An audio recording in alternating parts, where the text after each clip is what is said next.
Здравейте отново, това е влог номер 2 за днешния ден.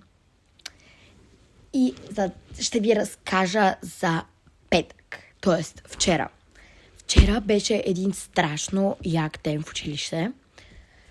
Най-готиното беше, че на обяд имахме дюнери за първи път в училище. След едно минаваш, взимаш си чиния, взимаш си тортила и си слагаш соса. След това го даваш на готвачките. Те ти слагат там каквото искаш. Имаше домати, зеле, лук и краставици, пиле и картофи. Слагат ти първо пиле, след това от тези зелените салатите и така.